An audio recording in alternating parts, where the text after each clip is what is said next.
Ok? Vamos iniciar mais uma aula de física, a parte aí de cinemática, né? O início ali, aqueles conceitos de repouso, de movimento, de referencial, ok? Aí para o primeiro ano, não é isso? Lembrando que esses conceitos iniciais aí não são conceitos absolutos, são conceitos relativos, e tanto de referencial como de trajetória, né? Vai tudo tá baseado aí no que você adotar, ok? Então, se você adota um referencial, tudo vai ser relativo àquele referencial, ok? Inclusive a trajetória. Mudou o referencial já passou para outro, pode mudar aí tudo, né? Então vamos aprender essa parte todinha aí, que é muito importante e é muito cobrada aí também no Enem, nos nossos testes e provas. Cinemática escalar. Então o que é que nós temos aí de início, né? Vamos dar cinema, né? Cinema vem de fotos em movimento, então a gente já sabe que vamos estudar essa parte aí de movimento, ok? Beleza? Então cinema, fotos em movimento. Cinemática, nós vamos estudar os movimentos. Vamos estudar os movimentos, mas sem se preocupar com as causas. Qual foi a força, quem provocou esse movimento? Porque essa parte aí, qual a força que alterou esse movimento, tudo isso nós vamos ver em dinâmica. Nossa primeira parte é cinemática. Olha o que eu coloquei aí. Vamos ver esses conceitos. Daqui a pouco a gente entra em exercício, em questões de vestibular e de Enem. A cinemática é a parte da mecânica que descreve os movimentos, explicando-os através dos conceitos de posição, velocidade e aceleração. Ela não se preocupa em saber quem provocou essa aceleração, qual foi a força, qual foi o motor. Então, a cinemática estuda os movimentos sem levar em conta as suas causas. Causas é o que provocaram aquele acontecimento. As causas da Primeira Guerra foi o que provocou aquela Primeira Guerra, ok? Por exemplo, tem as consequências que vêm depois. Então, a cinemática ela estuda os movimentos sem levar em conta as causas, o que provocou esse movimento. Vamos para frente. Ponto material.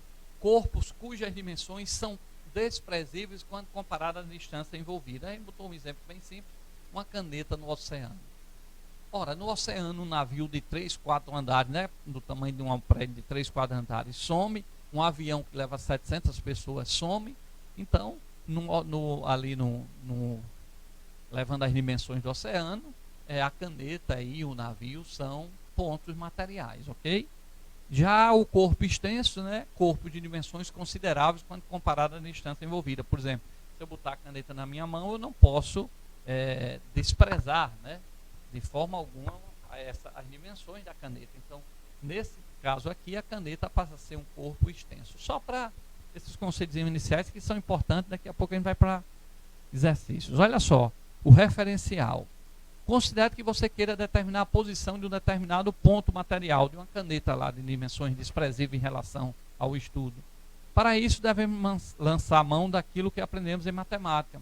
Localizar a partir de suas coordenadas, lembra no eixo X e Y, ela é feita em relação a determinados corpos que recebem o nome de referenciais. Quando você vai ensinar a sua casa, você diz, é próximo de uma farmácia, próximo de uma lombada eletrônica, então você está usando referenciais. Está aí, ó.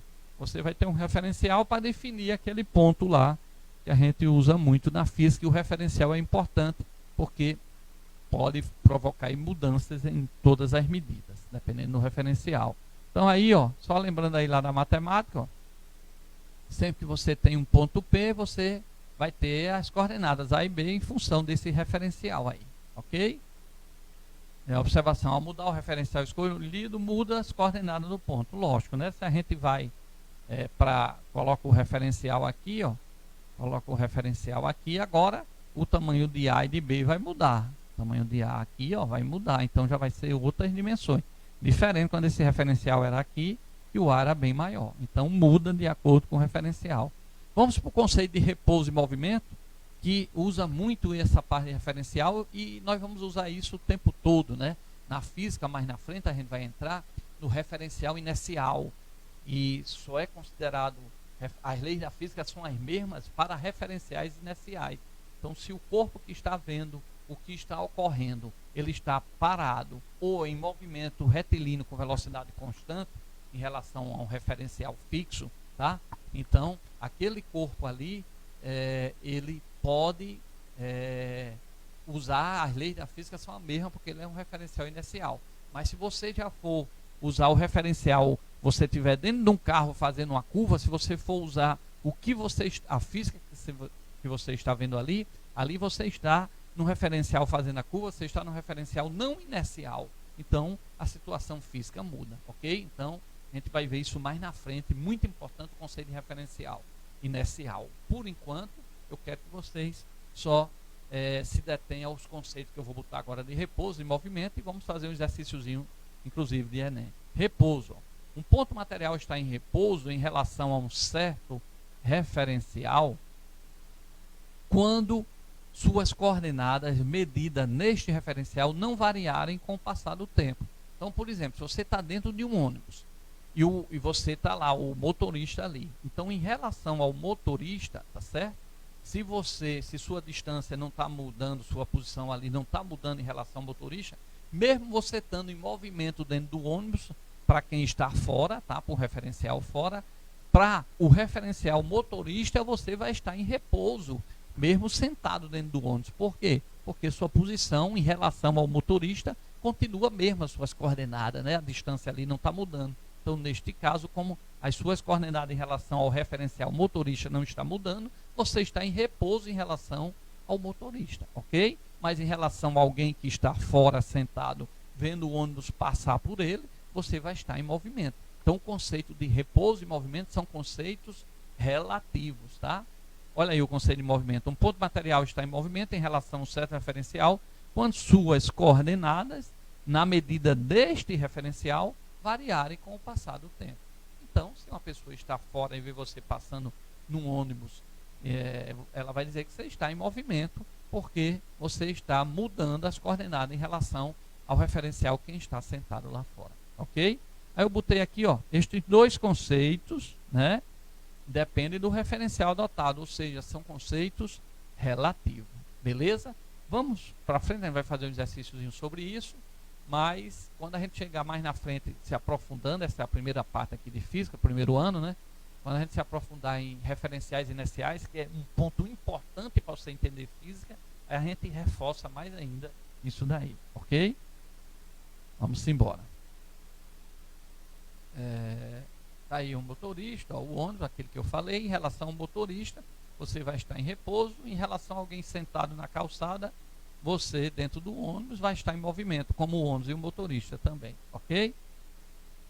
Repouso em relação ao ônibus e movimento em relação à terra. Olha essa questãozinha aí da PUC, São Paulo, questão bem interessante. A PUC, a Universidade Federal de Minas Gerais e a UFRN, né? Uma das provas era feita por aqui. Tem questões muito boas de física. Sempre que você vê essas questões dessas universidades, preste atenção, tenta resolver, tenta entender também todo o contexto, não só a solução, que ali ela dá uma aula e você também pode se aprofundar naquele assunto, entender o assunto. Leia com atenção a tira da turma da Mônica mostrada a seguir e analisa as afirmativas que se seguem, considerando os princípios da mecânica clássica. A mecânica clássica, pessoal, é aquela mecânica de Newton. Nós sabemos que hoje nós temos uma física mais avançada, uma física a partir de Einstein, né? Então, a gente vai falar isso um pouco mais na frente, mas quando fala mecânica clássica, está levando em consideração essa parte das leis de Newton válidas, ok? Então, vamos lá. Turma da Mônica, aí vem Cebolinha, ó. Lá vai o Ás do skate, gritando para o Cebolinha. Aí Cebolinha diz: Cascão, você não sabe que é proibido andar de skate aqui no parque? Aí Cascão responde: mas eu estou parado, quem está andando é o skate. Olha só, mas eu estou parado, quem está andando é o skate. Ora, vamos ver as situações aqui que pediu para analisar. Cascão encontra-se em movimento em relação ao skate? Lógico que não. Em relação ao skate, ele está em repouso, tá? Por quê? Porque em relação ao skate, a posição dele não está mudando. A distância entre ele e o skate é a mesma. Ele não muda. É como você dentro do ônibus em relação ao motorista. Mesmo o ônibus andando, você está em repouso em relação ao motorista. Porque as coordenadas são as mesmas. Você não mudou as suas posições. Aqui, ó, Cascão em relação ao skate, ele está sempre junto ao skate. Então, ele está em repouso. Então, essa primeira aí está errada, ó. Ó, errada. Cascão encontra-se em movimento em relação ao skate? Não. E também em movimento em relação à cebolinha? Ah, a cebolinha ele está em movimento, porque as suas coordenadas, sua distância aqui, as coordenadas em relação à cebolinha muda com o tempo, ok? Vamos para a segunda. Cascão encontra-se em repouso em relação ao skate? Correto. Suas coordenadas não mudam, o referencial é o skate. Ele está sempre parado ali, o skate vê ele sempre parado. Mas em movimento em relação à cebolinha? Correto. Então essa segunda está correta, porque em relação a cebolinha, ó, ele no primeiro ponto ele estava antes de cebolinha, ele passou para o cebolinha e já está depois de cebolinha. Está mudando suas coordenadas em relação ao referencial cebolinha. 3. Em relação ao referencial fixo fora da Terra, Cascão jamais pode estar em repouso. Correto, né? Em relação ao referencial fixo, Cascão vai estar sempre mudando as coordenadas, tá certo? Então, ele jamais pode estar em repouso, beleza? Um referencial fixo, né? Tá certo? Cuidado, se fosse um referencial móvel lá fora da Terra, e ele tivesse no mesmo sentido sempre, com a mesma velocidade de Cascão, ele estaria em repouso, porque os dois, um referencial móvel fora da Terra seria como se fosse uma espécie do skate. Se ele estaria sempre acompanhando o skate, a mesma direção, o mesmo sentido, a mesma velocidade de cebolinha, do Cascão, então ele também estaria em Cascão. Mas um referencial fixo, Cascão está sempre mudando, andando, então ele jamais pode estar em repouso em relação ao referencial fixo fora da Terra. Agora, cuidado, se não tivesse o fixo, aí complicaria, porque eu poderia ter algum movimento, algum referencial fora lá da Terra que tivesse igual com o skate, com a velocidade acompanhando, então filmando, por exemplo, então estaria em repouso Cascão em relação a um fixo, mas em relação a um fixo, perdão, estaria em movimento, mas em relação a esse referencial móvel fora da Terra com a mesma velocidade andando na mesma trajetória do skate, ele estaria em repouso, é como se fosse o motorista dentro do ônibus, ok? E lógico, se você aqui, por isso que as questões do Enem, ela é bem ampla, porque você dizer, professor, mas esse referencial fora da Terra está tão distante, tão distante, tão distante, que essa velocidade de cebolinha, de Cascão não é visto, é como ele tivesse parado. Realmente, se você for levar aí para todas as situações possíveis, essa terceira aqui precisaria estar mais amarrada, ok? Mas o importante é que a gente tirou algo dessa sentença. Aqui a gente está para aprender, ok? Então, fechando aqui, em relação ao referencial, só apagar aqui, em relação ao referencial, em relação ao referencial fixo, fora da Terra, fixo fora da Terra, Cascão jamais pode estar em repouso. Então, restringindo aí, seria verdade, porque se ele está fixo, o Cascão está sempre mudando sua trajetória, então ele está em movimento. Ok? Então, correto essa terceira. Vamos embora, vamos fazer mais exercícios, que a gente só aprende física batalhando. E se você já está com dúvida aí, já está ficando assim, professor, estou com dúvida, é sinal que está aprendendo. A dúvida é o primeiro sinal que a gente está aprendendo. Ok? Então, não se preocupe que com o avançar do tempo aqui, das discussões, você pode ir aí também no WhatsApp, mandar aí para mim, aí no blog, né, do professor Luiz Carlos. Daqui a pouco a gente põe aí novamente o endereço. E você pode entrar em contato sempre comigo. Na sala não de aula, que a gente está sem sala de aula no momento. Pandemia, né? Considera uma partícula movente em relação a um determinado referencial. Durante esse período, ela terá ocupado diversas posições. O conjunto de todas essas posições é chamado de trajetória. A forma da trajetória depende do referencial. Isso é importantíssimo para nossos concursos do Enem, vestibular, quem for fazer depois concurso para a área da segurança, para a saúde, para a educação, depende do referencial. Trajetória você não tem muita dúvida, né? A trajetória é o que você está vendo lá. O cara está descendo lá uma montanha de neve, ele vai deixando os rastros. Então, para você que está ali, aquela trajetória, o rastro é aquela trajetória, ok?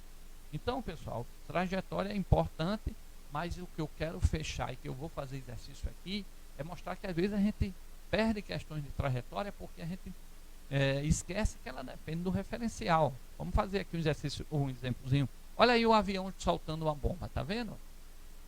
o avião soltando uma bomba. Eu tenho um referencial aqui fora, ó, um referencial, sei lá, um referencial A, e vou botar um referencial aqui dentro, ó, um referencial B dentro aqui, ó, uma pessoa dentro do avião. O que é que acontece? Para esse referencial A, que está aqui fora da Terra, quando o avião lança essa bomba, ele vem em velocidade e lança essa bomba, ele vai ver exatamente uma parábola, um arco de uma parábola. Então, para quem está fora da Terra, vai ver essa bomba andando, né, porque ela vem dentro do avião com a velocidade. Se o avião está com 500 km por hora, ela também está com 500 km por hora. Quando ela sai, ela continua com essa velocidade horizontal. Desprezando o ar aqui, ela continua acompanhando o avião horizontalmente, mas verticalmente ela vai caindo. Por quê? É como se você está dentro do carro. Se você está dentro do carro, o carro está a 100 km por hora, você está a 100 km por hora. Se o carro para de vez, com os novos freios que tem, ABS e tudo, que além da parte mecânica, o motor também freia o carro, se você não tiver ali com cinto de segurança, você passa direto. Por quê? Porque é como a bomba aí. Se a bomba vem dentro do avião, se o avião solta a bomba, ela continua com a velocidade horizontal também dentro do avião. Ela não só cai como tivesse parado, não. Ela anda horizontalmente e vai caindo verticalmente. Por isso que a composição desse movimento horizontal e caindo verticalmente dá esse arco de parábola aqui que vocês viram. Ok? É por isso que a gente usa o cinto de segurança. Para ter alguém, uma força ali, é Deus, é alguém lhe abraçando ali, para numa hora de um freio na necessidade, não pegar ninguém, nenhum animal, e também lhe segurar, tá certo? Então o cinto de segurança é importante por isso. A gente vai ver isso direitinho na primeira lei de Newton, a lei da inércia. Se você está em movimento, se frear de vez, o asfalto lá com atrito freou o carro, a sua tendência é continuar em movimento, né? Se não tiver com cinto de segurança, você voa pelo para-brisa.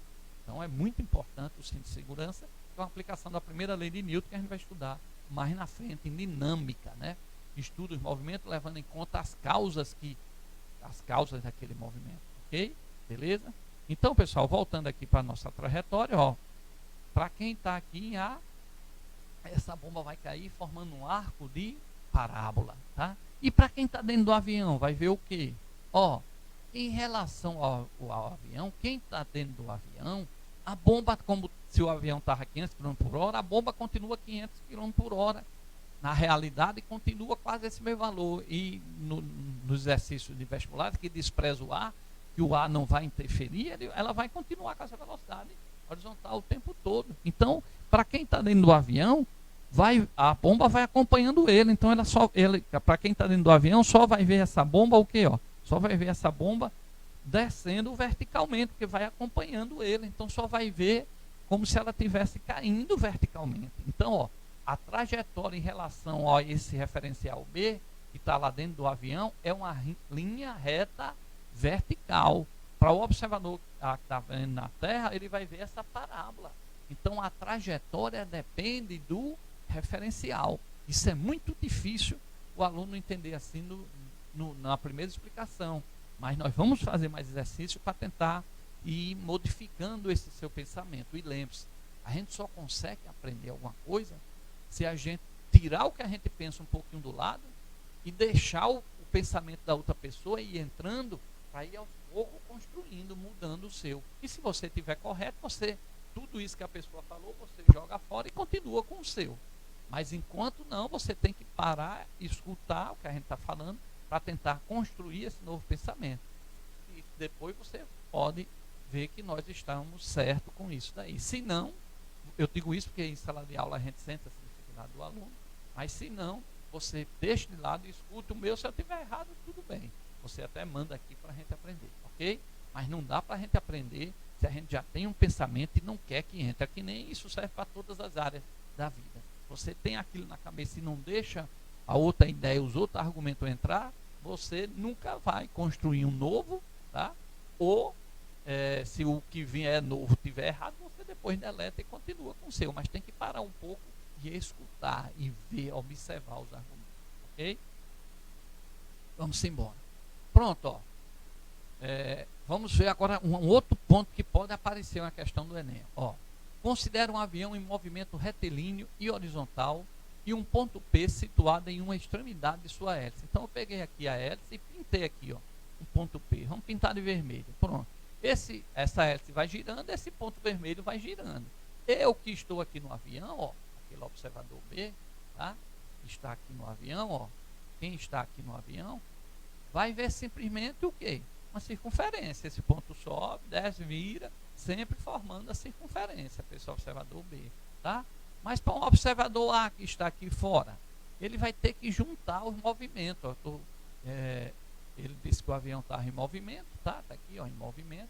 Ele vai ter que juntar o movimento do avião para frente com o movimento circular da hélice. Vai ser uma composição desse movimento. Olha o que vai dar. Então, ó, a trajetória em P em relação ao avião é a circunferência. Isso aí ninguém tem dúvida. Mas para A, olha qual vai ser a trajetória para quem está na Terra. Vai ter esse vermelho aqui, ó. Vai ser uma hélice cilíndrica. Então, se você botar uma luz aqui, ou pintar um vermelho aqui, em relação ao piloto que está em movimento no avião, ele vai ver a circunferência. Esse ponto sobe e desce, sempre girando ali na hélice. Uma circunferência. Mas para quem está na Terra, o avião está andando e está fazendo a circunferência. Então, vai ser a composição de movimento, ó, que vai ser uma hélice. Então, a resposta, se cair num concurso, é qual a trajetória desse ponto P pintado na hélice em relação ao avião, uma circunferência. Mas se for em relação a alguém que está vendo esse ponto, essa luz na hélice lá da Terra, será uma hélice cilíndrica, uma helicoidal, tá certo? Beleza? Então, turma, é importante saber essas trajetórias, repouso, movimento, esses conceitos iniciais que nós estamos vendo aqui. Nós vamos até o Enem, né? Lembrando que também, quem já quiser assistir aulas todos os domingos, né, às 10 horas no Facebook Luiz Carlos Noronha, né, no nosso Facebook, nós estamos dando aula lá direto, ok? E temos aulas, mais de 1000 aulas lá no nosso blog do professor Luiz Carlos Noronha, só pesquisar, daqui a pouco a gente põe aí o endereço, mas você pesquisa lá e do lado direito, lá na versão web, tem lá na parte de cima do blog professor Luiz Carlos Noronha, tem dois canais com mais de 1000 aulas, né, com todas as disciplinas, ok? Vamos estudar. Vamos continuar aqui no primeiro ano aqui, ó.